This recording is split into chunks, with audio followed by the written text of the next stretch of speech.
Sa Matthew chapter 4, ay makikita po natin yung temptation na binigay ng demonyo sa ating Panginoong Jesus. At makikita po natin dito ang isang napakagandang karakter ng Panginoon na maaari natin gawing huwaran, modelo, standard sa ating buhay. Matthew 4:1. Then Jesus was led by the Spirit into the desert to be tempted by the devil. At doon pa lang sa opening sentence na yan, napakarami na po nating pwedeng maging leksyon. First of all, that the Lord was Spirit-led. Ang ginagawa ng Panginoon ay ayon sa udyok, bulong, turo ng banal na Espiritu. And that the Lord followed the leading of the Holy Spirit. If you are being led by the Holy Spirit to go to the desert, to the wilderness, and to stay there and to fast for 40 days and 40 nights, that's not an easy thing to do. Maaring tayo mga tuwiran, tumanggi, umiwas, subalit siya ay sumunod. In our lives, what can we learn from the lovable Jesus in this verse? Be Spirit-led.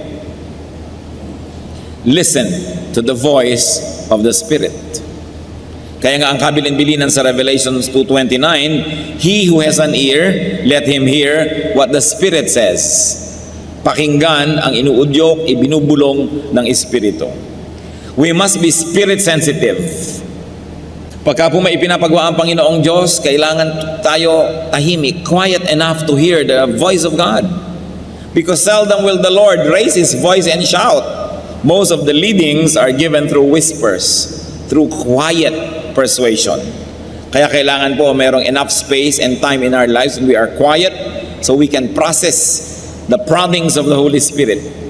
But as children of God and the children of truth, we must discern if the Spirit is of God. Dahil may evil spirit din na bumubulong-bulong at nangihikayat ng aakit. 1 John 4:1, do not believe every spirit, but test the spirits to see whether they are from God. Examine the things we do. Examine the things we like to do. And we ask ourselves, is it from God? Kung may nakasakit ng inyong damdamin at gusto nyong saktan din, itatanong nyo lang sa sarili nyo, is this leading from God? Kung gusto nating gumanti, is this from God? Na-offend tayo, meron tayong gustong gawing retaliation, is this from God? Makinig lang po tayo sa Espiritu ng Diyos, tayo makaiiwas na sa napakaraming mga pagkakamali at sa napakaraming mga sakit sa buhay. How do you do that? How do we discern? How do we develop discernment? If the Spirit is from God or not, immerse yourself in God's Word. Kailangan babad tayo sa salita ng Diyos, babad tayo sa panalangin, at babad tayo sa impluensyang makadiyos. Nagkakaroon tayo ng napaka-sensitive spirit that we will discern if the Spirit is from God or not. Because it is the Word of God that will confirm or deny the source of a message. Kaya kung puro tayo emosyon, puro kanta, puro talon, puro sayaw, pagkatapos walang pag-aaral ng salita ng Diyos, nagiging emosyonal lang tayo, ang mangyayari, tayo maring paglaruan ng ating damdamin. Nagkakaroon ng maraming bukas sa pintos para sa pandaraya ng mga masasamang espiritu. Akala tuloy maging ng anak ng Diyos, ang sinusunod nila ay Diyos, yun pala hindi na. Every spiritual activity must be based on and tempered by the Word of God. By an intelligent study of the Word of God. Hindi puro emosyon. So be led by God's Spirit, not by a bad spirit. Ituloy po natin ang pagbabasa ng chapter 4 ng Matthew, this time verses 2 to 4. After fasting 40 days and 40 nights, he was hungry. The tempter came to him and said, if you are the Son of God, tell these stones to become bread. Jesus answered, it is written, man does not live on bread alone, but on every word that comes from the mouth of God. So the Lord transcended his physical need and want and condition and resisted the temptation of food. Sa biglang tingin, ano ba naman ang masama na yung bato ay gawin nga niyang tinapay, gutom siya. Pero what would have happened? Mahuhulog siya sa patibong ni Satanas. He would play the game by the rules of Satan. At hindi siya nadaya. Para hindi po tayo madaya, we can learn from the Lord Jesus. Transcend your physical, your present, your temporary situation. Yung atin pong panandali ang mga hirap, gutom, pangamba, pagdurusa, lungkot, huwag nating payagan yan na maging entry point ng pandaraya ni Satanas. Nothing is forever, not even sorrow, not even discomfort, not even problems. Pero pagka tayo nawawala ng pag-asa, yun ang mahirap. Kasi pag wala na tayong pag-asa, humihiram na tayo kay Satanas ng mga pamamaraan para malutas ang ating kalagayan. Pero kung meron tayong inaasahan, alam nating kailangan ay magpakatatag ako, mananatili ako sa tama, sa makadiyos, matatapos din ito dahil may inaasahan ako na wakas nito. And Jesus is our hope. No matter how difficult the situation, do not receive anything from the devil, though it might be what you need. And very especially, though it might be what you want. Do not receive money or fame or glory or pleasure from Satan, though you may want it. Because God wants you well, God wants you prosperous, God wants you all right. May panahon, dapat lang lampasan natin yung mga pagsubok, dapat nating lampasan yung mga panandali, ang mga hirap, at sa dulo no, nandun ang mga kamay ng Panginoong nakaabang para tayo yakapin at tayo'y tanggapin. Huwag tatanggap ng anuman kay Satan. Meron tayong pangangailangan, si Satan ang nag-aalok na ibigay ito, huwag tanggapin. Sapagkat si Satanas ay hindi mabuti, hindi siya nagbibigay. Pagka meron niyang parang ibinigay, ang laki ng bawi. John 10:10, the Lord said, the thief, referring to Satan, comes only to steal and kill and destroy. Wala siyang ibinibigay na mabuti. Pero syempre, ang ibibigay niyang lason, sugar-coated. Ang ibibigay niyang kasinungalingan will come dressed as truth. So be very discerning and do not dissuade by your temporary need to the point that you will hurt your eternity. So, tinukso ni Satanas ang Panginoon, kung Diyos ka talaga, kung ikaw talaga yung akala mo at sinasabi mong ikaw, ba't di ka maghimala? Gawin mong tinapay ang mga bato. But the Lord responded to the situation, to the issue, to the offer with a verse. Sabi niya, man does not live by bread alone. Hindi siya nakipagtalo. Ang isinagot niya, salita ng Diyos, nakasulat sa Biblia, kaya hindi pwedeng makipagtalo si Satanas. Pwede lang makipagtalo si Satanas sa sarili nating karunungan, sa sarili nating pangangatwiran. But when you quote the Word of God is powerful, that Satan has no choice but to submit to it. Psalm 119:42, I will answer the one who taunts me, for I trust in your word. And the answer is God's word. What can be learned, brother and sister? Respond with a verse. When people taunt you, when people give you temptation, pag ginagalit ka ng tao, tinutokso ka ng tao, ang sagot mo, verse. Sabihin mo man sa kanya yon o sa loob-loob mo lang, ang mahalaga, verse. That's why it's important to memorize verses. We should memorize the Word of God. Tiyakin nyo lamang po na ang inyong interpretation at application ay hindi self-serving. Kasi meron naman talaga nagko-quote ng verse pero baluktot para lamang palakasin ang kanyang depensa, para lamang magmatigas sa kanyang gustong sabihin at gawin. Pero ang sabi ng Psalm 119, verse 11, I have hidden your word in my heart, that I might not sin against you. At kung sa puso nakatanim ang salita ng Diyos, paano mag-uugat doon ng kasalanan? May naunang nakatanim. Kung sa utak natin, sa ating isip, ay nandun na ang salita ng Diyos, na unahan na niya yung masama, paano pa makapaghahari ang masama doon? Meron ng nakalagay na nakabutihan doon. Kaya ang mahalaga, alamin, isaulo ang salita ng Diyos. So, no argument, the devil dropped the issue and just opened another issue. Matthew 4:5-7. Then the devil took him into the holy city and had him stand on the highest point of the temple. If you are the Son of God, he said, throw yourself down, for it is written, he will command his angels concerning you, and they will lift you up in their hands, so that you will not strike your foot against a stone. Jesus answered him, it is also written, do not put the Lord your God to the test. Ang temple po sa Israel ay nasa isang gilid ng syudad. May 4 na pader, 4 na dingding na makapal at mataas ang syudad. Doon sa isang sulok noon, sa isang gilid, nandun ang temple. At doon sa gilid na yun, napakataas ng bangin. Doon sa ibang mga side, pwede kayong lumabas ng wall at maglakad patungo sa iba't ibang direksyon. Pero itong side where the temple is, or where the temple was, ang gilid niya bangin na napakalalim na. Kaya pagka nahulog kayo mula sa templo, napakalalim na inyong kahulugan. So dinala pa ni Satanas si Lord doon sa ibabaw ng pinakamataas na bahagi ng templo at pinatingin doon sa bangin at sabi, kung ikaw nga anak ng Diyos, tumalon ka. Di ba? Sabi sa Biblia, eto, nagkukot na sa Biblia si Satanas. Kaya hindi lahat ng nagkukot sa Biblia ay galing sa Diyos. Tatandaan nyo yan. Dahil mali ang paggamit ng quotation. Sabi sa Biblia ay hindi ka papabayaan ng langit. Sasaluhin ka ng mga anghel ni hindi sasayad sa mga bato ang iyong paa. O talon na. Patunayan mo kung sino ka. At ang sabi ng Panginoon, do not put the Lord your God to the test. It is also written. Nag-quote na naman ang Panginoon sa Biblia. So the Lord did not walk into a trap. The Lord did not call the dare.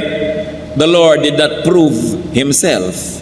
And the Lord did not allow Himself to be measured by Satan's standards. Napakarami po sa mga tao ang dapat matuto dito dahil marami tayong pinapasok na gulo dahil lang tayo natutuksong patunayan kung sino nga tayo.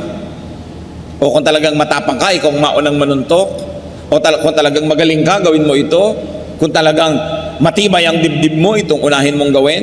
Kaya tuloy nagkakagulo ang mundo. Pero sabi ni Lord, it is also written, huwag mong bibigyan ng ganitong uri ng mga test ang iyong Diyos. Huwag po tayo mga kapatid papasok sa mga tukso, sa mga trap. Pag pinuprove na kung sino ka, kumisan yung mga ibang younger people, ipoprove nila na magaling sila, mahusay sila. So anong gagawin nila? Magre-rebellion, gagawa sila ng sarili nila mga kingdom. Pero may pinuprove lang sila na magaling ako, kaya ko rin yan. But it's a trap. Because anything that is not done from a pure motive could only be the prodding of evil spirits. Sapagkat motibo ang tinitingnan sa atin ng Diyos sa ating ginagawa. Psalm 141 verse 9, keep me from the snares they have laid for me, from the trap set by evildoers. Iiwas niyo po ako sa mga patibong, sa mga bitag. So keep me from friends and family, keep me from myself, na nagiging dahilan para ako hindi makapag-isip ng mabuti dahil kakampihan ako agad, uudyukan ako agad, na patunayan kung sino ako, na magaling ako. Ito po ay mga patibong. Avoid traps.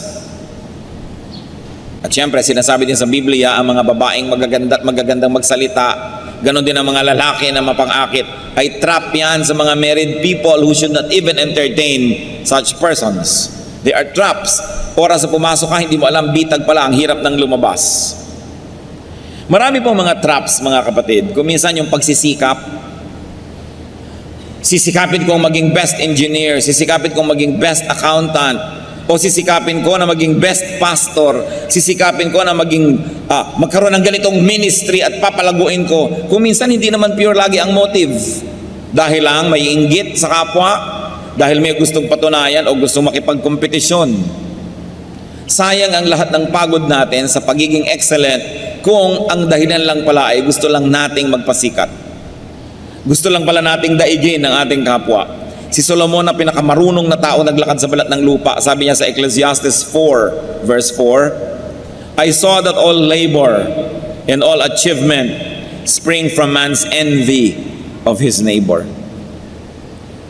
Nagpapalaki ng bahay hindi dahil kailangan niya o gusto niya, kundi dahil gusto niyang daigin ang kanyang kapitbahay. Estudyante, pinipilit ng magulang taasan ng grade, taasan ng grade, taasan ng grade, hindi lang talaga para matuto, para madaig pala ang mga kaeskwela. Husayan mo ang isang bagay. Kaya ganyan na rin siguro yung mga kumisan ay walang kabuluhan na nagpapalagay sa Guinness Book of Records. Pinakamahabang hotdog sa mundo, 3 kilometro. O ano ngayon, ang napala mo na may pinakamahabang hotdog sa mundo, nalagay ka lang sa Guinness Book of Record, natalo mo lang yung dating may record. Pinakamalaking salad, isang buong plaza, salad. Sino ngayon ang kakain nito? Pinakamalaking relleno, pinakamahabang pagkukulong sa loob ng kahon na maraming kasamang ahas. O ano ngayon ang napala ng sansinukob sa iyong achievement? Para lamang madaig yung previous record. So sabi, ano ngayon ang katuturan niyan? Proverbs 16:18, pride goes before destruction, and a haughty spirit before a fall. At kung ang Panginoon naging proud, pinatunayan nga siya kung sino siya, tumalon nga siya para saluhin siya ng mga anghel, at wala namang dudang sasaluhin siya. Pero ano ngayon ang napala niya at napala nating lahat? Pinagbigyan lang niya si Satanas at nanalo lang si Satanas at naging proud na ngayon siya, nagkaroon na siya ng kasalanan, na-disqualify na siya na maging champion o savior natin. Matthew 4:8-10, ituloy ang kwento. Again, the devil took him to a very high mountain and showed him all the kingdoms of the world and their splendor. All this I'll give you, he said, if you bow down and worship me. Jesus said to him, away from me, Satan, for it is written, worship the Lord your God and serve him only. So the Lord emphasized that God himself is to be worshipped, that God is to be served and not tempted. So nung hindi nag-click yung temptation na naman ni Satan, panibago na naman. O ibibigay ko sa iyo lahat ng kaharian sa mundo. Lumuhod ka lang sa akin, sambahin mo lang ako. Sabi ng Panginoon, nasusulat, sambahin mo ang Diyos mo at paglingkuran mo siya. What was important here is that the Lord knew himself, that he was the Son of God. And because he knew himself, he behaved accordingly. He demanded proper treatment and exercised his power and authority. Sabi niya kay Satan, away from me. Kayo po mga kapatid, sino ba kayo? Kanino ba kayong anak? Natanong niyo na ba ang katabi niyo, kanino ka bang anak? Diba? Siyempre ang sagot natin, anak ba tayo ni Satanas? No. Anak tayo ng Diyos, amen? So behave according to your identity. Anak ka ng Diyos eh. Christian ka eh. So lagi mo itatanong, ito bang gagawin ko ay bagay sa anak ng Diyos gawin? So behave according to your identity. Kristiyano ako, dapat ba ako nagpapakalat-kalat sa kalsada ng ganitong oras ng gabi? Kristiyano ako, dapat ba ako pumupunta sa mga nightclub, sa mga bar at kung ano-ano pa? Kristiyano ako, dapat ba akong nakikita sa ganitong uri ng mga sitwasyon? Behave according to your identity. Because the Lord said, worship the Lord your God. Huwag mo kong ganyanin, huwag mo kong tuksuhin, lumagay ka sa lugar. And Ephesians 4:1 says, I urge you to live a life worthy of the calling you have received. And the Lord calls us to holiness. The Lord calls us to glory and to eternity. Respect yourself. And automatically others and Satan will respect you. Kailangan igalang natin ang ating sarili. So Matthew 4:11, then the devil left him and angels came and attended him. Sumuko na si Satanas, matapos ang sunod-sunod na tukso, hindi siya pinatulan, ang isinagot lang lagi, Word of God. Walang labis, walang kulang. So the devil gave up and obeyed. And interestingly, angels affirmed Jesus' stand and position and served him after the test, not during. Not during. Hindi po natin tinutulungan ang sino man during the test. Hindi katulad ng nangyayari ko minsan sa LTC, nag-a-apply ka para sa lisensya o para sa renewal, tinuturuan ka na ng mga clerk ng sagot sa kaunting halaga at pabuya. Ano ang bunga? Mga tsuper natin na hindi marunong magbasa ng traffic signs, mga tsuper na hindi alam ang road etiquette, mga tsuper na talagang nakahambalang, nakakalat at napakalaking disgrasya sa kalsada kasi habang nagtetest, tinutulungan. Yung iba nga before the test, tinutulungan pa. Nakita niyo po yung mga anghel kung kailan sila nag-minister sa Panginoon after the test. Tayo man, kung dumadaan tayo sa pagsubok, angels will minister to us after the test. Not during. You have to pass it yourself. At ang nakatutuwa nito, at nakaliligaya at nakapagbibigay ng ginhawa, sabi sa Biblia, hindi tayo bibigyan ng pagsubok na di natin kaya. Sukat tayo ng Diyos. At ang pinapayagan lang niyang pagsubok na dadating sa ating buhay, yung nasukat na rin niya at alam niyang kaya nating ipasa. Kaya huwag kayong magsasabing napakahirap ng pagsubok, di ko kaya. Para niyo na sinabing hindi marunong magkalkula ang Diyos, hindi siya marunong sumukat o bumilang. Sinabi na sa Biblia, hindi ka bibigyan ng pagsubok na di mo kaya. Kaya kapatid, kayanin mo, pass it. And the angels will be there at the end of the road to minister to you. Yung mga dinaanan ng Panginoon na daan, doon din niya tayo pinasusunod. Kaya yung mga nangyari sa Kanya, hindi malayong mangyari sa atin. Kaya lang, dapat nating gawin ang ginawa niya. Dapat siya ang ating modelo. The lovable Lord obeyed the leading of the Spirit. Transcended physical and temporary needs. The lovable Lord knew His identity. Behave according to that identity. And the Lord taught Satan to treat him according to that identity.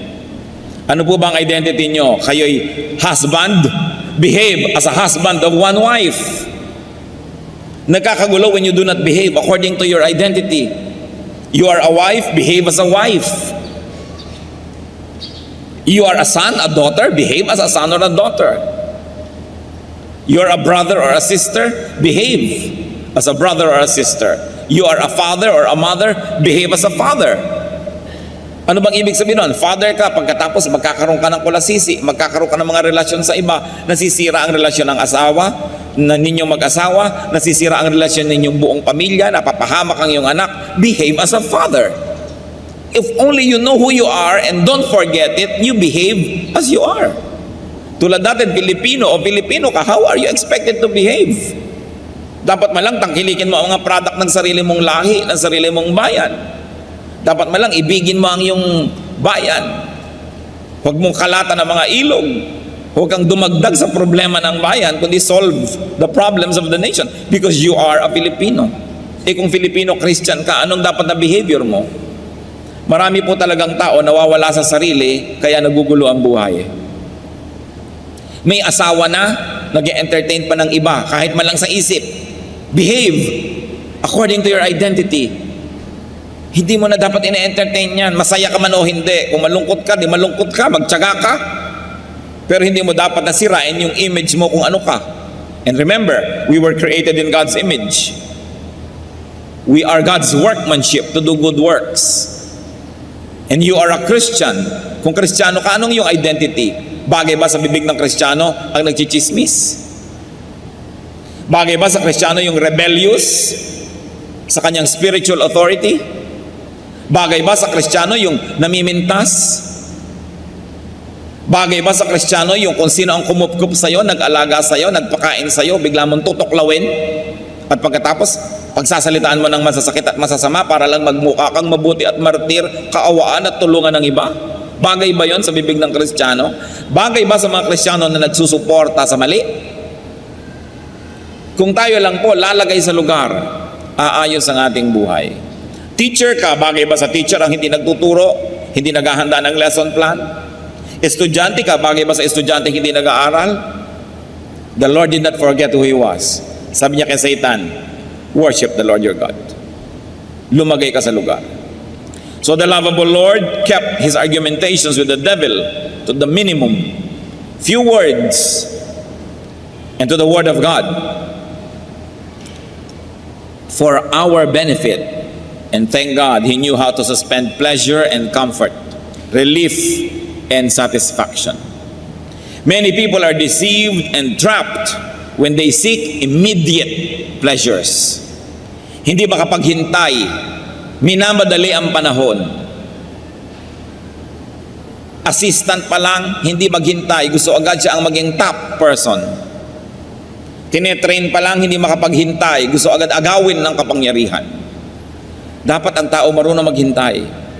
And especially to deny ourselves instant gratification if in the long run it would be disastrous. Hebrews 11:24 to 25. By faith, Moses chose to be mistreated along with the people of God rather than to enjoy the pleasures of sin for a short time. Isipin po ninyo, prinsipe na ang status ni Moses sa Egypt, the most powerful empire of the world. And yet, because he knew who he was, that he was a Hebrew, he belonged to the nation of God, he denounced his Egyptian identity, his royal status, and rather chose to be among the slaves who were the Hebrew people. Pinili niya na dumaan doon sa mahirap kasi yun ang tama. Nabuhay siya dahil siya ay naging totoo sa kanyang sarili. And even the Lord resisted temptation, stood His ground. The Lord suffered so as to be our champion, our Savior. Ano po ba yung mga champion na yan? Nung araw, halimbawa, may giyera, pangkat A, pangkat B, para maiwasan na lang na dumanak ang sobrang daming dugo, pipili na lang ang pangkat A ng kanyang champion. Yung pangkat B, champion. Yung dalawa ang maglalabanan. Pag natalo yung champion ng pangkat A, talo na yung buong pangkat A. Yan ang hinamo ni Goliath sa Israel. Sabi niya, ako ang kampiyon ng mga Philistines. Humanap kayo ng kampiyon nyo, kami na lang ang maglalabanan. Kung natalo ako, talo na yung buong army namin. Huwag na nating lipulin ang lahat. May champion ka. Nakita niyo po, pag may champion tayo, ang binibining Pilipinas, yan ang champion ng Pilipinas, ilalaban mo sa Miss Universe. Pag natalo siya, talo na yung buong Pilipinas. Pag nanalo siya, panalo na yung buong Pilipinas. Pag may basketball team tayo, sila yung ating champion. Pagka meron tayong representative, sila yung ating champion. So, si Lord, siya ang ating champion. Lumaban siya para sa atin. Hindi na tayo ang inisinuong sa giyera with Satan. Hindi na tayo ang ipinapako sa krus. Hindi na tayo ang hinagupit. Hindi na tayo ang dumaan sa kutakot-takot na hirap. Siya na. Pero kung hindi niya yun pinasa, talo tayong lahat. But because He stood His ground, no matter how difficult, na ipinapako na siya sa krus, ibinabaon ang mga malalaking bakal na pako sa kanyang laman, litid, buto. Nananalangin pa siya at hinihingi ng tawad yung gumagawa noong kalapastanganan na yon sa kanya. Kung siya'y nagalit, napuno, napikon, at gumawa ng hindi maganda, hindi na natin siya champion. Kasi ang champion na kailangan natin para mahugasan ang ating kasalanan ay yung walang kasalanan. Ang kailangan nating champion para tayo luminis ay yung may malinis na dugo. Tiniis niya ang lahat so that He will remain to be our champion. And thank Jesus because He is our victorious champion.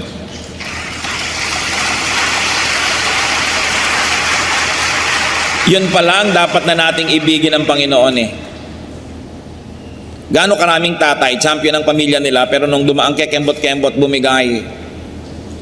Ang sweldo na pabigay sa iba. Nagdusa ang pamilya. Gaano karaming mga anak, champion ng kanilang pamilya sa school. Ang glory niya, glory ng pamilya. Ang kahihiyan niya, kahihiyan ng pamilya. Tapos may nag-alok ng drugs. May nag-alok ng kabalbalan, ginawa yung kabalbalan. Napahiya, nasaktan ng buong pamilya. Talo. Champions tayo ng ating maliliit na mundo.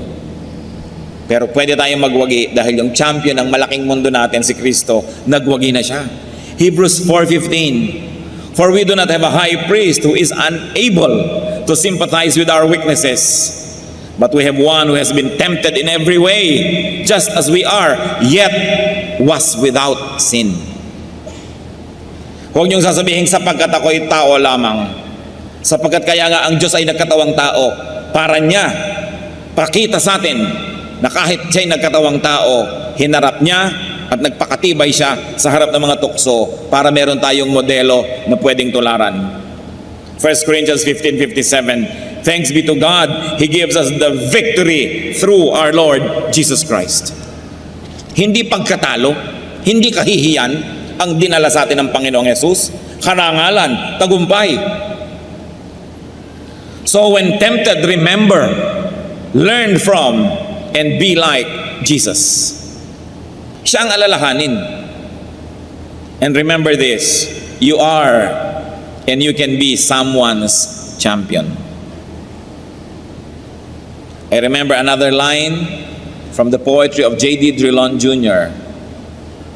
Alam niyo po yung tula ni J.D. Drilon Jr., one word per line, walang mga tuldok, walang mga comma, walang punctuation marks. At ito'y inspirasyon, yung ideya nung siya po ay isang sundalo, padala ng Pilipinas sa Korea. Nung araw, tinulungan lang natin yung Korea. Ayan, nalampasan na tayo dahil sila ay makabayan. Meron silang digmaan, nagpadala ang Pilipinas sa mga hukubo, napadala doon si J.D. Drilon Jr. At nung nasa loob siya ng foxhole, nakikipagbarilan doon sa mga ibang kalaban sa kabilang foxhole, sabi niya, we are at war because elsewhere our leaders failed to make the peace. Yon. Nandito tayo sa foxhole na to, namamatay at pumapatay, nakikidigma, nahihirapan, Kasi ang mga champion natin, yung mga leaders na nag-usap, na bigo, na mag-usap ng mabuti, nagyera silang dalawang leader, tamay tayong lahat. Sa pagkakamali ng isang leader, nadadamay ang isang buong bansa. Sa pagkakamali ng isang religious leader, nadadamay ang buong kongregasyon. Sa pagkakamali ng isang ama o ina, nadadamay ang buong pamilya. Ganon din sa anak. We are at war because elsewhere our leaders failed to make the peace. But whenever we can be victorious, we can say we are victorious because our leader, our champion, Jesus, was able to make the peace. And therefore we are at peace with God through the Lord Jesus Christ. Kaya dapat natin siyang mahalin at pasalamatan. Dapat siya talagang itanghal. Kung hindi lang nga questionable yung igawa siya ng monumento, siya ang dapat igawa talaga. Dahil siya ang tunay nating bayani. Siya ang tunay na tagapagligtas. Dahil nanalo siya, pwede tayong manalo. At dahil tinanggap na niya lahat ng parusa, pwede na tayong hindi parusahan.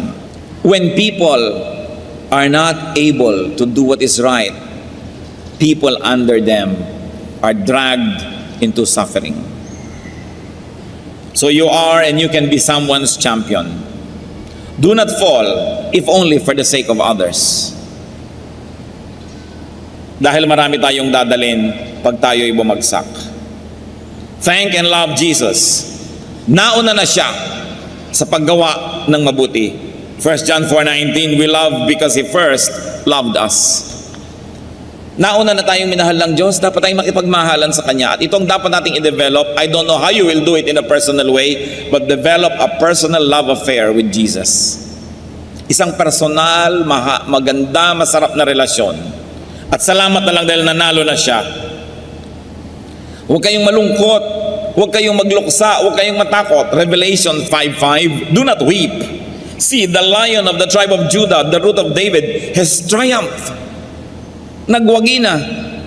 At lahat tayo nakinabang at nakikinabang dahil sa kabutihan ni Jesus, dahil siya ang ating champion. 2 Corinthians 5:21, God made Him who had no sin to be sin for us, so that in Him we might become the righteousness of God. Christian, love your hero, love your champion, love your Savior. At paano natin masusuklian ang kabutihan ng Panginoon bilang champion natin?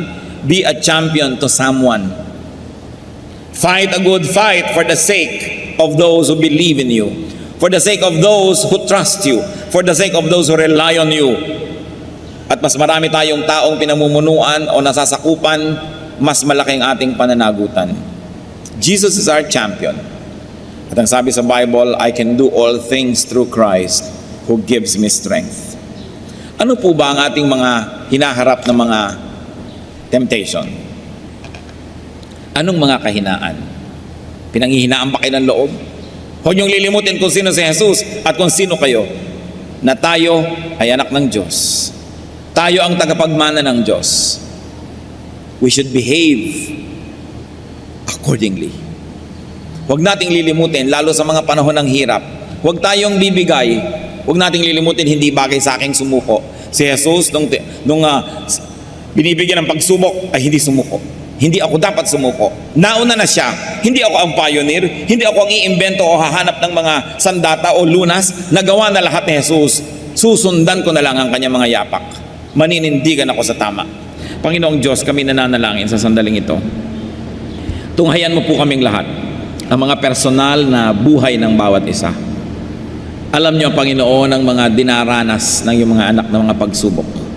Alam niyo po, ang dinadaanan na hirap. Alam niyo po, Panginoon, na napakadaling matukso kung ililipat namin ang aming paningin doon sa iniaalok ng kalaban. Turuan niyo po kami, Panginoon, na manindigan. Turuan niyo kaming tularan kayo as our champion. Lalong-lalo sa mga anak mong nakikinig na yung salita, na sa kanilang pagbagsak ay maraming madadamay. Ituro mo sa aming maging matatag. Ituro mo sa aming manindigan. At huwag lilimutin kung sino kami, anak nyo, na hindi kami bagay gumawa ng mga hindi nararapat sa iyong mga anak. Diyos sa langit, aming Ama, kayo na pinagmumula ng lahat ng habag, lahat ng kapangyarihan. Nagpapakumbaba kami at kinikilala na kailangan namin kayo. Kayo ang nakakaalam ng kalagayan ng bawat isang humaharap ng mga pagsubok, mga humaharap ng mga hirap, humaharap ng mga bagay na parang hindi kakayanin at talagang hindi kaya kung aasa lang sa sarili. Subalit Panginoong Hesus, nauna na kayo sa daan na ito. Natawid nyo na ang lahat ng dapat tawirin, naranasan nyo na ang lahat ng dapat danasin at dinaranas ng iyong mga anak ngayon.